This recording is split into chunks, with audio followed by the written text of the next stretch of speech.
परमेश्वरलाई म धन्यवाद दिन्छु विशेष गरिकन यो विशेष आजको दिनको लागि। अनि म धन्यवाद दिन्छु हाम्रो पास्टर अमर थापाको लागि।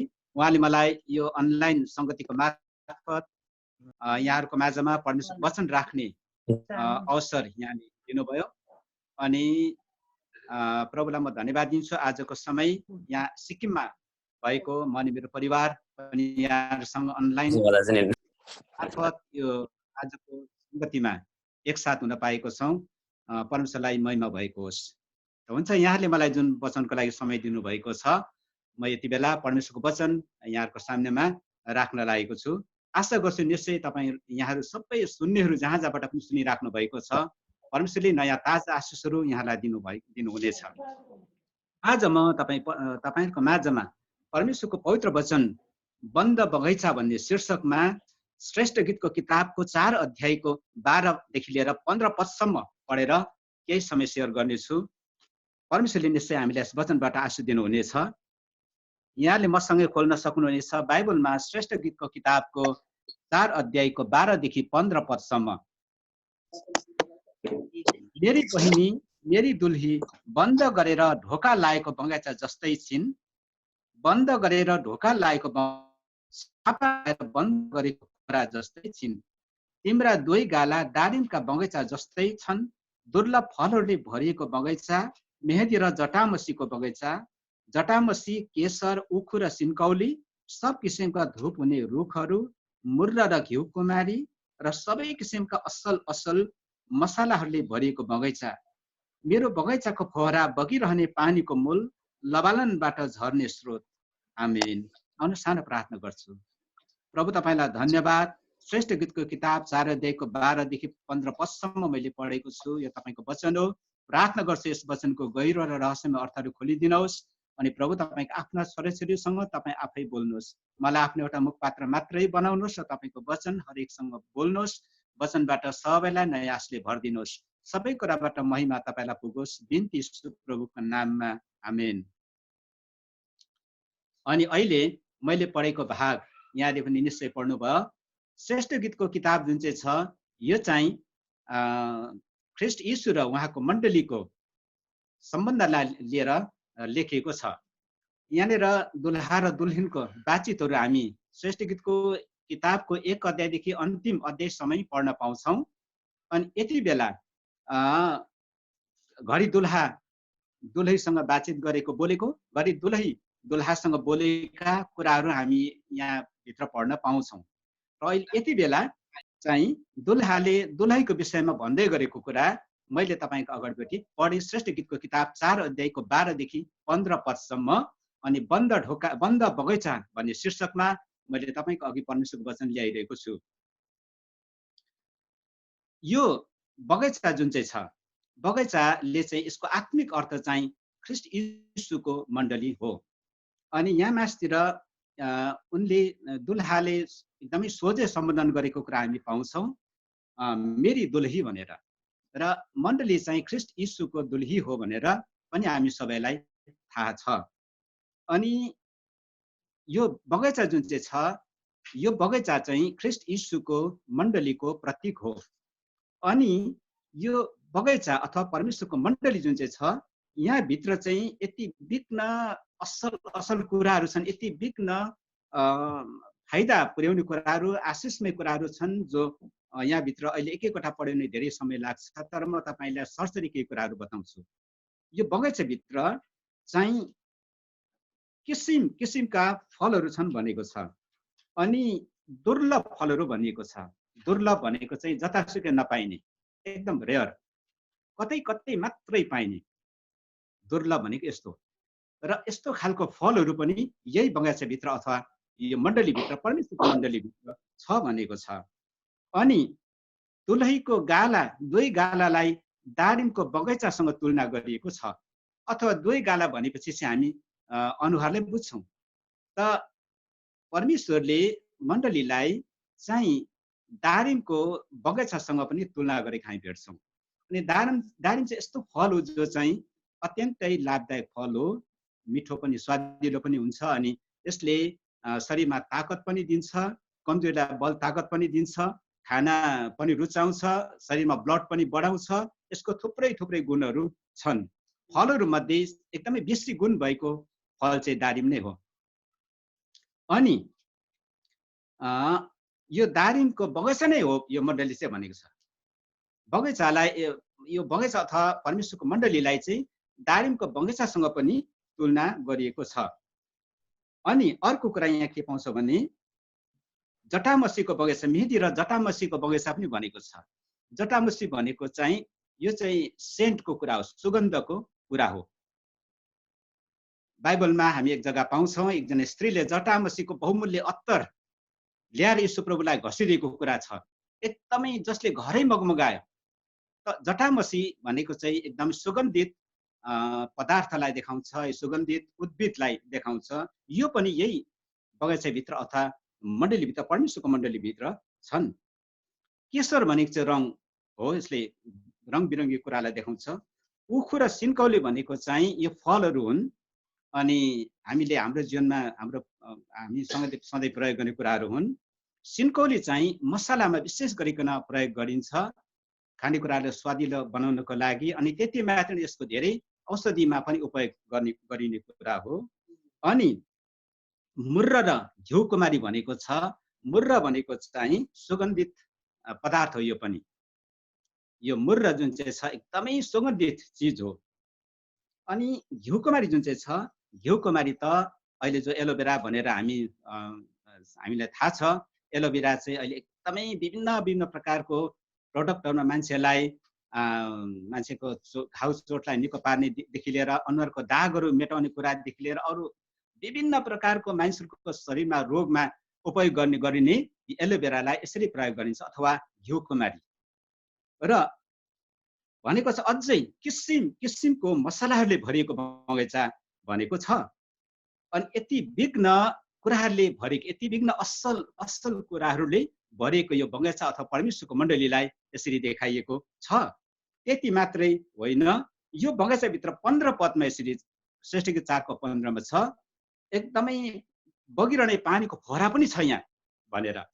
यो सबै कुराहरूले सुसज्जित भएको यो बगैँचालाई देखाएको छ, अथवा परमेश्वरको मण्डलीमा चाहिँ कुनै कुराको कमी छैन भनेको यो। हालेलुया। यो चाहिँ यस्तो खालको मण्डलीलाई देखाएको, यस्तो खालको बगैँचा जहाँ चाहिँ कुनै पनि कुराको कमी छैन। यहाँ सबै कुराहरू छन् भनेको छ। एक एकवटा कुराको वर्णन गर्यौँ भने समय लाग्छ, तर हामीले आफै अध्ययन गर्यौँ भने पनि चाल पाउँछौँ कि यति भित्रमा नै यो थाहा पाउँछौँ कि यो बगैँचा अथवा मण्डलीभित्र चाहिँ परमेश्वरले कुनै कुराको कमी राख्नु भएको छैन। सबै कुरा प्रशस्ततासँगले दिनुभएको छ।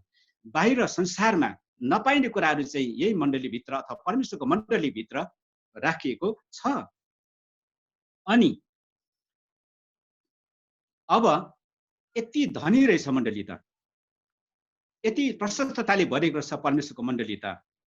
अनि तर यहाँनिर लेखिएको एउटा विशेष कुरा के छ भने यो बगैँचा चाहिँ ढोका बन्द गरेर राखिएको जस्तै छ, छापा लगाएर राखिएको जस्तै छ भनेको छ। अनि यसको मतलब चाहिँ यो सबै कुरा त छ नि मण्डलीभित्र। आज धेरै मण्डलीमा, ठाउँ ठाउँमा भएको धेरै मण्डलीहरूमा यो निश्चय पनि यस्ता कुराहरू छन्। थुप्रै थुप्रै यो विभिन्न कुराहरू जुन चाहिँ छ, यसले विभिन्न आशिषका वरदानहरूका कुरालाई देखाउँछ, पवित्र आत्माको दान वरदानका कुराहरूलाई देखाउँदछ। मान्छेलाई मण्डलीमा परमेश्वरले राखिदिनु भएको विभिन्न विभिन्न वरदान र दानका कुराहरूलाई देखाउँदछन्। मान्छेलाई दिनुभएको विभिन्न विभिन्न योग्यताका कुराहरूलाई देखाउँदछन्। विभिन्न विभिन्न प्रकारको आशिषहरू, आत्मिक आशिषहरू, आर्थिक आशिषहरू, अनि विभिन्न विभिन्न प्रकारका आशिषहरूले मण्डलीमा मान्छेलाई परमेश्वरले भरपुर गरेर राख्नु भएको छ। तर यो सबै हुँदा पनि आज कति मण्डलीको अवस्था चाहिँ यो बन्द बगैँचा, ढोका लगाइराखेको बन्द बगैँचा जस्तै छ। अनि छापा लगाइराखेको भनेको चाहिँ नियमहरूले, कानुनहरूले, विभिन्न प्रकारका कुराहरूले यसलाई बन्द गरेर राखिएको भनेको हो। अनि यो अवस्था आज छ। अनि यहाँनिर यसबाट हामी के बुझ्छौँ भने आज कतिचोटि मण्डलीको अवस्था चाहिँ त्यसरी एकदमै मण्डलीमा भएको आत्मिक फलहरू भनेको राम्रो राम्रो गुणका कुराहरू, असल असल कुराहरू, अनि विभिन्न विभिन्न कुराहरू मण्डलीभित्र परमेश्वरले राखिदिनु भएकै छ, कुनै कुराको कमी त छैन। तरै पनि के भइरहेको छ भने धेरैचोटि यो चाहिँ बन्द अवस्थामा छ अनि मण्डलीले यसलाई प्रयोग गर्न पाइरहेको छैनन्, ढोका बन्द गरिरहेको अवस्था जस्तै छ। यो किन यस्तो भयो भन्दाखेरि चाहिँ हुनसक्छ कति चाहिँ मण्डलीभित्र को विभिन्न प्रकारको सिद्धान्तहरू मान्छेले आफैले बनाएको सिद्धान्तको कुराले गर्दा हुन सक्दछ। कति चाहिँ मान्छेले परमेश्वरको वचनलाई राम्ररी नबुझेको कुराले हुन सक्दछ। कतिचोटि चाहिँ परमेश्वरको वचनको सही प्रकाश मान्छेले नपाएको कारणले गर्दा हुन सक्दछ। यी विभिन्न विभिन्न कुराहरूले गर्दाखेरि चाहिँ आज मण्डलीभित्र यति विघ्न सम्पत्तिहरू, आर्थिक आत्मिक सबै प्रकारको सम्पत्तिहरू मण्डलीभित्र हुँदा हुँदै पनि मण्डलीहरू आज त्यसरी उपयोग भइराख्न सकेको छैनन्, परमेश्वरको महिमा गर्न पाइरहेका छैनन्। बन्द बगैँचा जस्तै, बन्द ढोका लगाइरहेको बगैँचा जस्तै भएर धेरै मण्डलीहरू आज रहिबसेको अवस्था छ। र यस्तो अवस्थामा म तपाईँलाई केही कुराहरू सेयर गर्न गइरहेको छु। जबसम्म यो मण्डली यसरी ढोका लगाइरहेको बगैँचा जस्तै भएर बस्छन्, तबसम्म त्यहाँबाट कुनै आशिषहरू बाहिर बगेर निस्कन सक्दैन, अरू कसैलाई पनि यस्तै फाइदा पुर्याउन सक्दैन। त्यो त आफै भित्र सीमित भएर बसिरहेको अवस्थामा हुँदछ। अनि एक दुईवटा कुरा म तपाईँलाई बताउँदछु। इसहाकको बाबु अब्राहमको समयमा अब्राहमले धेरै इनारहरू खनेको थियो, तर उनको जीवनकालपछि फलिस्तीहरूले ती सबै इनारहरूलाई पुरिदिए। इनारहरू भनेको चाहिँ पानीका कुवाहरू हुन्। अनि अब्राहम धनाढ्य व्यक्ति थियो, उसको धेरै धन सम्पत्ति थियो। त्यति बेलाको धन सम्पत्ति भनेकै एकदमै प्रशस्त खेतीबारी हुनु, प्रशस्त पशुपालन, पशुहरू हुनु इत्यादि। अनि खेतीबारी गर्नको लागि पानी नै चाहिन्छ, पशुहरू पाल्नको लागि पानी नै चाहिन्छ। अनि अब्राहमले धेरै इनारहरू कुवाहरू खनेको थियो र त्यहाँबाट प्रशस्त पानी पाउँथ्यो। तर पछिबाट अब्राहमको जीवनकालपछि चाहिँ फलिस्तीहरूले चाहिँ त्यो इनारहरूलाई ईर्ष्याले गर्दा पुरिदियो, किनभने अब्राहम एकदमै धनी थियो भनेर ईर्ष्याले उनीहरू जलिरहेको कारणले गर्दाखेरि पछिबाट त्यो इनारहरूलाई उनीहरूले पुरिदिएको थियो। तर पछि अब्राहमको छोरा इसहाक, जब इसहाकको समय आइपुग्यो, इसहाकले फेरि पनि त्यो बाबुको समयमा खनेर पुरिएको कुहारलाई, इनारहरूलाई फेरि पनि खन्न सुरु गर्यो। अनि खन्न सुरु गरेपछि त्यहाँबाट पानी निस्कन सुरु भयो। एउटा इनार खन्यो, पानी निस्क्यो, त्यहाँ पनि आएर परिस्थितिले बाधा दियो। फेरि पनि अर्को इनार खन्यो, त्यहाँ पनि आएर बाधा दियो। फेरि पनि अर्को इनार खन्यो। इसहाकले इनार खन्न पटक्कै छोडेन। कतिवटा इनार उनले खन्दै लग्यो। अनि पछिबाट परमेश्वरको वचन यस्तो लेखिएको छ, जब तिनले इनार खन्यो, 3वटा इनार खनिसकेपछि एउटा यस्तो इनार खन्यो जहाँ चाहिँ उनीहरूले परिस्थिति आएर बाधा दिन सकेनन्। अनि त्यति बेला इसहाकले भन्दछ, त्यसको ठाउँ पनि रहोबोत भनेर त्यो इनारको नाम पनि राखिदियो। रहोबोतको अर्थ चाहिँ रहेछ खुला ठाउँहरू। अनि इसहाकले भन्दछ, अब त परमेश्वरले हामीलाई बस्नको लागि खुला ठाउँहरू दिनुभयो, किनभने त्यो ठाउँमा चाहिँ फलिस्तीहरू आउन पाएन, उनीहरूले बाधा दिन सकेनन्।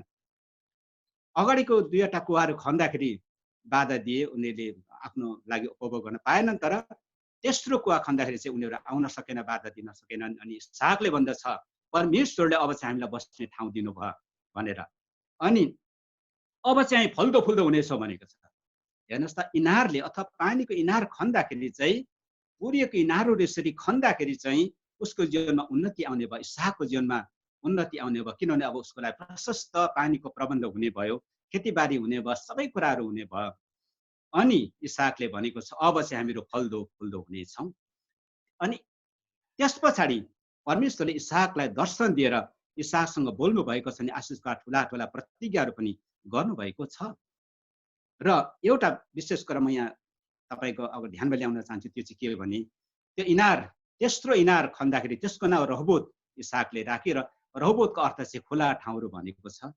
र यो खुला ठाउँले चाहिँ, यो हामी खुल्ला हुनुपर्ने रहेछ, मण्डली खुल्ला हुनुपर्ने रहेछ, मण्डली बन्धनदेखि मुक्त हुनुपर्ने रहेछ भनेको, मण्डलीको ढोका खोलिनु पर्ने रहेछ भनेको, मण्डली चाहिँ बन्धनभित्र बस्नु हुँदैन रहेछ भनेको, मण्डली चाहिँ ढोका लगाइराखेको अवस्थामा हुनुहुन्न रहेछ भनेको हो। अनि जब मण्डली खुल्ला बन्दछ, जब मण्डलीले आफ्नो मन खोल्दछ, आफ्नो हृदय खोल्दछ, अनि मुठीहरू खोल्दछ, तब चाहिँ आशिषको सुरुवात हुँदो रहेछ। इसहाकको जीवनमा यस्तै भयो नि, इसहाक एकदमै धनाढ्य भएर गयो। पछिबाट उसले यसरी इसाकले इनार खनेर धनाढ्य भए पश्चात त्यही बाधा दिने परिस्थितिको राजा गरारको राजा अबिमेलेक सेनापतिसँग आइकन इसाकलाई भेटेर भन्दछ, औ हामीले स्पष्ट देख्यौँ तपाईसँग परमेश्वर हुनुहुँदो रहेछ। अब हामी र तपाईँको बिचमा एउटा सम्झौता गरौँ, हामी मिलाप गरौँ, तपाईँले हामीलाई कुनै हानि नगर्नु होला भनेर इसाकसँग आएर यसरी रिक्वेस्ट गरेको छ। किनभने उसलाई थाहा भयो कि अब इसाक धनाढ्य भयो र इसाकले उनीहरूलाई अब सजिलै दबाउन सक्छ भन्ने कुरा उनको शत्रुलाई पनि थाहा भयो। त्यो कारणले गर्दाखेरि यो इनार चाहिँ जबसम्म बन्द थियो यी आशिषका कुराहरू थिएनन्, तर इनार जब खोलियो, इनार खोलिएपछि चाहिँ यी आशिषका कुराहरू इसाकको जीवनमा बगेको हामीहरू देख्छौँ। अनि त्यति मात्रै होइन, यहाँनिर एक दुईवटा उदाहरणहरू छ युसुफको विषयमा। युसुफलाई हामीलाई युसुफको विषयमा हामी जान्दछौँ, जब मिस्रमा अनिकाल लाग्यो, धेरै लामो समय अनिकाल लाग्दाखेरि पहिला सहकालको जुन चाहिँ समय परमेश्वरले मिस्रमा इसाकको समयमा दिनुभएको थियो, त्यति बेला भरको अन्न मिस्रमा जम्मा गरिरहेको थियो युसुफले।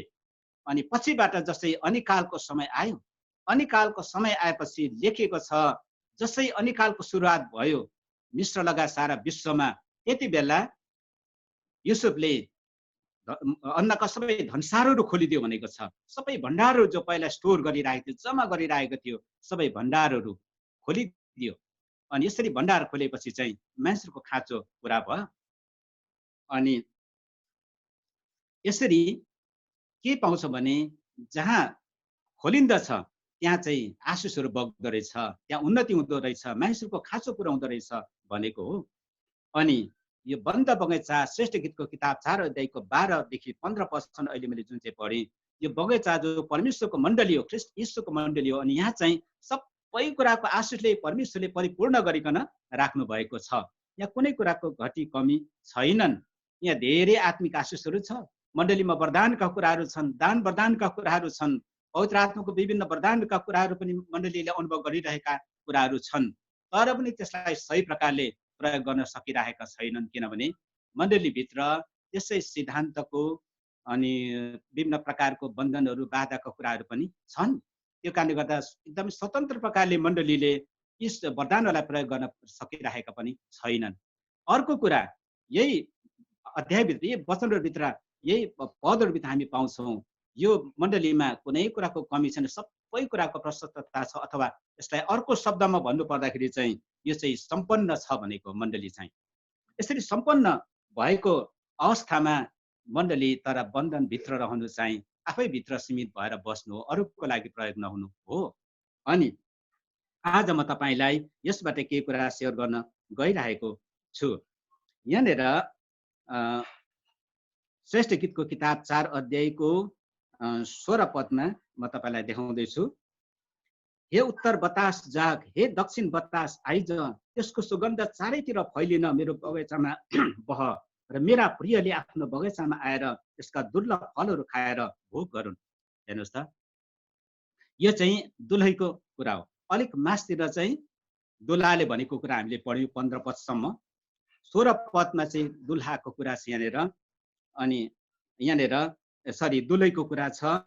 अनि दुलहीले के भन्दैछ भने अब उसले बतासलाई बोलाउँदैछ, बतास आइज र म भित्र, मेरो बगैँचाभित्र बह र यहाँबाट चाहिँ यहाँभित्र भएको मिठो मिठो सुगन्ध चाहिँ फैलेर जाओस्। अनि मेरो प्रिय अथवा यीशु प्रभु, मेरो दुल्हाले आएर यहाँभित्र भएका फलहरू उपभोग गर्न पाउन्। म भित्र भएको यो मेरो बगैँचाभित्र भएको फलहरूलाई, किसिम किसिमको फलहरूलाई चाहिँ मेरो दुल्हाले उपभोग गर्न पाउन् भनेर दुलहीको इच्छा यहाँ व्यक्त भएको छ। त आज यहाँनिर जबसम्म मण्डलीले इच्छा गर्दैन रहेछ, सबै कुराको सम्पन्नता भएर पनि दुलहीले इच्छा गर्दैन कि म भित्र चाहिँ भएको मसँग भएको विभिन्न आत्मिक दान वरदानका कुराहरू, मसँग भएको विभिन्न आशिषका कुराहरू, मैले पाएको विभिन्न सम्पन्नता, विभिन्न विभिन्न आर्थिक आशिष, आत्मिक आशिष, विभिन्न आशिषका कुराहरू चाहिँ मेरो दुल्हालाई, मेरो प्रभुको निम्ति प्रयोग होस् भनेर जबसम्म इच्छा गर्दैन, तब त्यो त्यतिकै तबसम्म चाहिँ त्यही बन्द ढोका लगाएर राखेको बगैँचा जस्तै भएको अवस्थामा रहँदो रहेछ। अनि यहाँनिर दुलहीले इच्छा गरेको छ अनि एउटा प्रेयर नै छ, उसको एउटा प्रार्थना जस्तै हो यो। उसले भन्दछ, हे उत्तर बतास आइज, दक्षिण बतास पनि आइज, मभित्र बह र यहाँ ममा भएको सुगन्ध चाहिँ चारैतिर फैलिएर जाओस् भन्दैछ। मेरो दुल्हा आएर यसलाई यहाँभित्र भएको फललाई उपभोग गर्न पाओस् भनेर भन्दैछ। अनि यो चाहिँ बतासले चाहिँ पवित्र आत्मालाई देखाउँछ। बतास चाहिँ पवित्र आत्माको प्रतीक हो। प्रेरित 2 अध्यायको 2 पदमा छ, अनि दोस्रो सामुएल 5 को 24 पदमा छ। बतासले चाहिँ पवित्र आत्माको अभिषेकलाई देखाउँछ। अनि मण्डली यदि बन्धनभित्र यस्तो अवस्थामा कुनै पनि मण्डली त्यस्तो छ भनेदेखि सबै कुराहरू भएर पनि प्रयोगमा एउटा व्यावहारिक रूपमा आउन नसक्ने, सबै दान प्रदान भएर पनि विभिन्न आशिषका कुराहरू आफूसँग भएर पनि प्रयोग गर्न नसक्ने, व्यावहारिक रूपमा आफू प्रयोग हुन नसक्ने, परमेश्वरको लागि प्रयोग गर्न नसक्ने अवस्थामा छ भनेदेखि चाहिँ पवित्र आत्माको सहायता चाहिन्छ, पवित्र आत्माको अभिषेकको सहायता चाहिन्छ। अनि यहाँनिर यही कुरा छ, जसै पवित्र आत्मा मण्डलीभित्र बगेर आउँदछ, पवित्र आत्माको अभिषेक ताजा ताजा अभिषेक मण्डलीमा जब बगिरहँदछ, पवित्र आत्मा चाहिँ हामीलाई सिकाउनेवाला हुनुहुन्छ। येशू प्रभुले भन्नुभयो, जब उहाँ आउनुहुनेछ, पवित्र आत्मा जब आउनुहुनेछ, मैले भनेका सबै कुराहरू तिमीलाई सम्झना गराउनु हुनेछ, तिमीलाई सिकाउनु हुनेछ भनेर भनेको छ। पवित्र आत्मा चाहिँ हामीलाई सिकाउनेवाला, येशू प्रभुले भनेका कुराहरूको गहिरो रहस्यहरू सम्झाउने बुझाउनेवाला हुनुहुन्छ। परमेश्वरको वचनलाई गहिरो प्रकारले बुझ्नको लागि चाहिँ हामीलाई पवित्र आत्माकै सहायताको खाँचो पर्छ। अनि यसरी पवित्र आत्मालाई बगैँचामा बोलाइएको कुरा यहाँनिर हामी पाउँछौँ। अनि त्यस कारणले गर्दा मण्डलीले प्रार्थना गर्नुपर्ने रहेछ, प्रत्येक दिन मण्डलीमा पवित्र आत्माको अभिषेक बगोस् भनेर, हाम्रो व्यक्तिगत जीवनमा पवित्र आत्माको ताजा अभिषेक सधैँ बगिरहोस् भनेर, ताकि हामीसँग भएको जे कुराहरू छन् हामीले कसरी त्यसलाई प्रयोग गर्नुपर्ने, के गर्नुपर्ने, कसरी परमेश्वरको महिमा गर्नुपर्ने, कसरी हाम्रो दुल्हा येशू प्रभुलाई खुसी पार्नुपर्ने, कसरी महिमा दिनुपर्ने, पवित्र आत्मा परमेश्वरले चाहिँ हामीलाई सिकाउनु हुँदछ। वचनको गहिरो रहस्यमय अर्थहरू खोलेर हामीलाई सिकाउनु हुँदछ। त्यो कारणले गर्दाखेरि चाहिँ यो कुराहरू यहाँनिर हामी पाउँछौँ। अनि अब अहिले हेर्नुहोस् त, अहिले लकडाउनको समय छ चारैतिर होइन, सबै देशहरूमा यो कोरोना भाइरसको कारणले गर्दाखेरि सबै देशहरूमा लकडाउनको अवस्था छ। अनि यो लकडाउनको बेलामा आज कति सेवकहरू, परमेश्वरको सेवा गर्ने परमेश्वरको दास दासीहरू धेरै खाँचोबाट भएर गुज्रिरहेको अवस्थामा छ। कति त निश्चय खाँचोमा छैनन्, कतिलाई सबै कुराको प्रबन्ध निश्चय छ, तर धेरै यस्ता सेविकाहरू छन् जो चाहिँ यो लकडाउनको बेलामा चर्चहरू बन्द भइरहेको कारणले गर्दाखेरि, आम्दानीको कुनै स्रोत नभएको कारणले गर्दाखेरि धेरैजना खाँचोबाट गुज्रिरहेको अवस्थामा पनि छ। अनि कतिले सोच्छन् हाम्रो मण्डलीमा ठिकठाकै छँदैछ, हाम्रो सेवकलाई सबै पुगिसरी छँदैछ भनेर त्यतिमै सीमित भएर बस्छन्, अथवा हाम्रो मण्डलीभित्र त सबै ठिकठाकै छन् भनेर। तर कहिलेकाहीँ यसो बाहिरको नजर हेर्नु लगाउनु पर्ने रहेछ। यो लकडाउनको बेलामा हामीलाई परमेश्वरले अब बाहिरतिर पनि नजर लगाउन सिकाउनु भएको यो मौका परमेश्वरले दिनुभएको हो। बाहिर पनि परमेश्वरको सेवकाई गर्ने परमेश्वरको दासहरू चाहिँ के कस्तो अवस्थामा छन् त, कसरी सेवकाई गर्दैछन्, कतिजना सेवक सेवकाहरू कति खाँचोबाट अभावबाट भएर गुज्रिरहेका छन्, यो कुरा पनि सम्झना गर्नु पर्दो रहेछ। र हामीसँग भएको आज मण्डलीभित्र कोही पनि परमेश्वरले आशिष दिएर राख्नु भएको सम्पन्न अवस्था छ भने, आर्थिक रूपमा बलियो छ, सम्पन्न छ भनेदेखि उसले यति बेला, त्यो मण्डलीले यति बेला बाहिर भएको कति मण्डलीका सेवक सेविकाहरू जो खाँचोबाट गुज्रिरहेका छन्, अभावबाट गुज्रिरहेका छन्, उनीहरूलाई सहायता पुर्याउनु पर्ने पनि रहेछ। किनभने आफूसँग यो प्रशस्त छ, सबै कुराहरू छ, र आफूसँग जब आफू सम्पन्न अवस्थामा छ, प्रशस्त अवस्थामा छ, त्यति बेला अरूको निम्ति सहायताको ढोका खोल्नु पर्दो रहेछ, सहायता पुर्याउने ढोका खोल्नु पर्दो रहेछ। मिश्रमा जब सारा विश्वमा अन्न लागेको बेलामा, के अरे अनिकाल लागेको बेलामा मिश्रमा चाहिँ अन्नको भण्डार थियो। युसुफको टाइममा मिश्रमा चाहिँ अन्नको भण्डार जताततै स्टोर गरेर राखिएको थियो, त्यहाँ अन्नको कमी थिएन, जबकि वरिपरि अरू देशहरूमा चाहिँ चारैतिर अनिकाल लागेको थियो। त्यति बेला युसुफले आफ्नो सबै अन्नका भन्सारहरू खोल्यो भन्छ, अन्नको भण्डारहरू खोलिदियो, अनि अरूको खाँचोहरू पुरा भयो। अनि आज हुनसक्छ कतिको मण्डली चाहिँ यो विभिन्न आर्थिक आशिषले सम्पन्न भइरहेको होला, सबै कुराहरू ठिकठाक होला, तर बाहिर कति यस्ता मण्डलीहरू छन् जहाँ चाहिँ आज सहायताको खाँचो छ। कति सेवक सेविकालाई आज आर्थिक सहयोगको खाँचो परिरहेको छ। र यति बेला आफूसँग भएको कुराहरू परमेश्वरको अरू सेवक सेवकाहरूलाई सहयोग गर्नु चाहिँ अत्यन्त बुद्धिमानी कुरा हो। यो लकडाउनको बेलामा परमेश्वरले हामीलाई सिकाउनु भएको कुराहरू। किनभने मानिसहरूलाई परमेश्वरले धन सम्पत्ति यस कारणले दिनुहुन्छ कि ऊ आफै मात्र प्रयोग गरोस् भनेर होइन, तर परमेश्वरको सेवकाईमा अरूको निम्ति पनि प्रयोग गरोस् भनेर हो। बाइबलमा एकजना धनी मान्छेको विषयमा पाउँछौँ, एकजना व्यक्तिको विषयमा पाउँछौँ। तिनको खेतले प्रशस्त उब्जनी त्यो साल दियो। अनि उसले के भन्दछ भने अब त प्रशस्त मात्रामा मेरो लागि चाहिँ खानेकुराहरू थुप्रियो, अब हे प्राण त खापी मनमोज गर र आराम गर भनेर भन्दछ। अथवा त्यो व्यक्तिले यति सम्पन्न अवस्थामा पुगेपछि, अन्न पानी प्रशस्त थुप्रिएपछि उसले यताउता कहीँ पनि हेरेन, आफैले मात्रै हेऱ्यो। अनि आफैले मात्र खानुपर्छ, लाउनुपर्छ, आराम गर्नुपर्छ भनेर आफैलाई मात्रै भनेको छ। आफूदेखि बाहिर कहीँ कतै नजर लगाएन। धेरै गरिबहरू होलान्, भोकोहरू होलान्, खाँचोमा अभावमा परेको होलान्, मसँग भएको कुरा चाहिँ उनीहरूलाई पनि बाँड्न पर्छ, उनीहरूलाई सहयोग गर्नुपर्छ भन्ने चेतना तिनमा पटक्कै जागेन। त्यही कारणले गर्दा प्रभुले तिनलाई भन्नुभयो, ए मूर्ख, आज राति नै तेरो प्राण चाहिँ मलाई माथि फिर्ता चाहिएको छ भन्नुभयो। त आज परमेश्वरले मण्डलीलाई जुन एउटा सम्पन्न अवस्थामा जब पुर्याउनु भएको छ भने, विभिन्न आशिषले भरेर राख्नु भएको छ भने, यो आशिष चाहिँ आफै भित्र सीमित राख्नुको लागि होइन रहेछ, तर बाहिर सेवा पुर्याउनुको लागि रहेछ, अरूलाई सेवकाई पुर्याउनुको लागि रहेछ।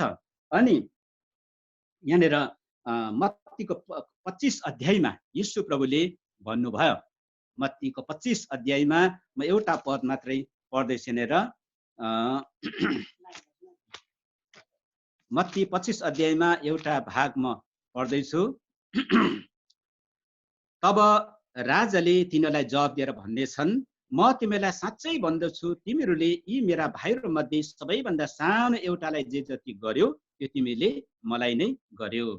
हेर्नुहोस् त, यसको अगाडि हामीले पढ्यौँ भनेदेखि चाहिँ भनेको छ, म भोकाएको थिएँ तिमीले मलाई खुवायो, म तिर्खाएको थिएँ तिमीले मलाई पियायो, म नाङ्गो थिएँ मलाई पहिरायो, म बिरामी थिएँ मलाई हेर्न आयो, म जेलखानमा थिएँ मलाई भेट्न आयो भनेर भनेको छ। त्यति बेला उनलाई मान्छेले प्रश्न गरेको छ कि कहिले तपाईँले हामीलाई भोको देख्यौँ र खुवायौँ, कहिले तपाईँलाई नाङ्गो देख्यौँ र पहिरायौँ, कहिले तपाईँले हामीलाई बिरामी देख्यौँ र सहायता गर्यौँ इत्यादि।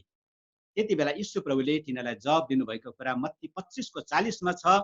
उहाँले भन्नुहुन्छ कि यी मेरो साना भाइहरू मध्ये, अनि भाइहरू भनेको चाहिँ यीशु प्रभुको चेलाहरू भनेको अथवा उहाँको सेवकाई गर्ने सेवकहरूलाई भनेको हो।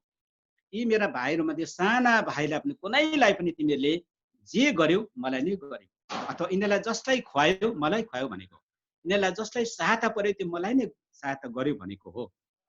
त्यस कारणले गर्दाखेरि चाहिँ परमेश्वरले यो वचनबाट हामीलाई शिक्षा राखिदिनु भएको स्पष्ट कुरा हामी के पाउँछौँ भने, हामीसँग जब परमेश्वरले सबै कुराहरू राखिदिनु भएको छ, त्यो चाहिँ आफै भित्र सीमित राखेर आफै मात्रै प्रयोग गर्नलाई होइन रहेछ, तर अरू धेरैको लागि, खाँचोमा परेका, अभावमा परेकालाई सहयोग बनाउनको लागि रहेछन्। अनि बन्द बगैँचाको कुरा अहिले हामीले हेर्दैछौँ। बन्द बगैँचामा यहाँनिर सबै कुराहरू छन्, कुनै कुराको खाँचो छैन। अनि किसिम किसिमको फलहरू छन् यहाँनिर। अनि यो सबै कुराहरू तर छाप लगाएर राखेको छ, बन्द गरिरहेको छ भनेर दुल्हाले आफ्नो दुल्ही अथवा मण्डलीको बारेमा भनेको कुराहरू हामी पाउँछौँ। अनि यसरी बगैँचामा किसिम किसिमको फलफुलहरूको बिरुवा लगाउनु, बोट लगाउनु, कुराहरू लगाउनुको मतलब चाहिँ यही हो कि यहाँबाट चाहिँ मान्छेले फल पाउनुपर्छ, यसले उपभोग गर्नुपर्छ। जसले त्यो लगाएको छ बगैँचा उसले यसबाट उपभोग गर्न पाउँछ भनेर हो। एक जग्गा हामी पाउँछौँ सुसमाचारको किताबमा, एकजना मान्छेले आफ्नो दागको बारीमा एउटा नेभाराको बोट रोप्यो अनि नेभाराको फल खोज्नको लागि आयो भनेको छ। 3 वर्षसम्म नेभाराको बोटमा फल खोज्न आउँदाखेरि उनले फल नपाउँदाखेरि अन्तमा त्यो बोटलाई काटेर ढालिदिने कुरा मालीलाई भन्नुभएको कुरा पनि हामीले पढेको छौँ।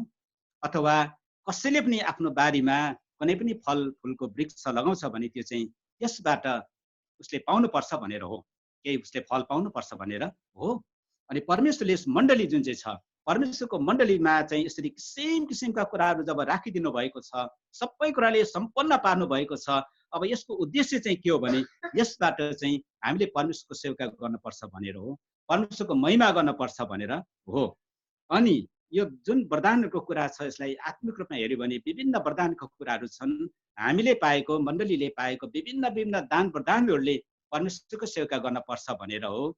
अनि यहाँ हामीले पाएको विभिन्न आशिषका आर्थिक आशिषको कुराहरू गऱ्यो भनेदेखि विश्वासीहरू पनि आज धेरै कति ठाउँमा धनी धनी विश्वासीहरू पनि छन्, आर्थिक रूपले सम्पन्न अवस्थामा पनि छन्। त ऊ चाहिँ आफ्नै लागि मात्रै त्यो उपभोग गर्नलाई होइन, तर परमेश्वरको मण्डलीको लागि, परमेश्वरको सेवकाको लागि प्रयोग गरोस् भनेर हो।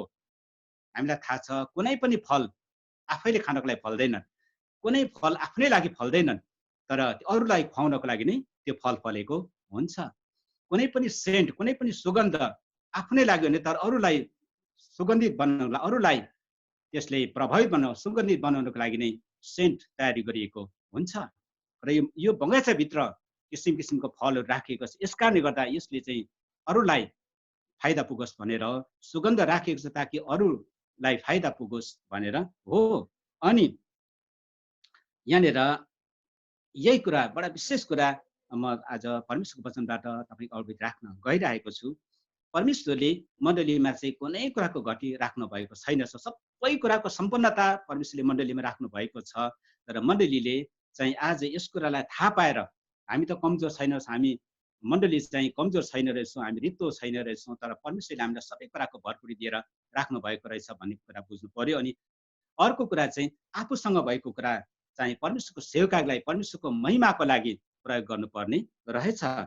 अनि बन्द बगैँचाको कुरा यहाँनिर म राख्न लागेको छु। अब यो ढोका, बन्द बगैँचाको ढोका चाहिँ खोल्नै पर्ने रहेछ। जब ढोका खोलिन्छ तब मात्रै यो आशिषहरू बाहिर बगेर जाँदछ अनि अरू धेरैलाई यसको फाइदा पुग्दछ। त्यही कारणले गर्दा यसै श्रेष्ठ गीत 5 अध्यायको 1 पदमा अब यहाँनिर म पढेर सुनाउँदैछु। हे मेरी बहिनी, हे मेरी दुल्ही, म मेरो बगैँचामा आएँ, मैले मेरो मुर्र र मसलाहरू बटुलेँ, मैले मेरो मह चाकैसित खाएँ, मैले मेरो दाखमध्य र दुध पिएँ। मित्र आऊ, मित्र खाऊ पिऊ, जबसम्म तिमीहरू प्रेमले मातिँदैनौ। हेर्नुहोस् त, यहाँ चाहिँ अब साँच्चै नै दुल्हीले आफ्नो ढोका खोलिदियो। अब दुल्हीले ढोका खोलिदिएपछि चाहिँ उनको दुल्हा त येशू ख्रीष्ट मण्डलीभित्र आउनु भएको कुरा छ। र मण्डलीभित्र आएर चाहिँ मण्डलीभित्र भएका विभिन्न आशिषका कुराहरूलाई उनले उपभोग गरेको कुराहरू छ। अनि उहाँले भन्नुहुन्छ, आऊ मित्रहरू, अरूलाई पनि बोलाउँदैछ, खाओ पियो भन्दैछ। यसरी मण्डलीभित्र परमेश्वरले राखिदिनु भएको विभिन्न विभिन्न जो आशिषको कुराहरू छन्, यो आशिषका कुराहरू चाहिँ हाम्रो दुल्हा प्रभुलाई खुसी बनाउनको लागि अनि अरू धेरैलाई, प्रभुको मण्डली परमेश्वरको सेवकहरूलाई, परमेश्वरको मण्डलीको मानिसहरूलाई सहयोग पुर्याउनको लागि, परमेश्वरको राज्यको वृद्धिको कामको लागि परमेश्वरले राखिदिनु भएको हो। अनि तर यसको लागि चाहिँ बन्द बगैँचा खोलिनै पर्छ। आज तपाईँले सुनिरहनु भएको परमेश्वरको वचनले यदि तपाईँलाई मनमा के यस्तो लाग्दछ, मैले पनि मेरो मनको बगैँचा खोल्नुपर्छ, मेरो मनको ढोका खोल्नुपर्छ भन्ने लाग्छ भने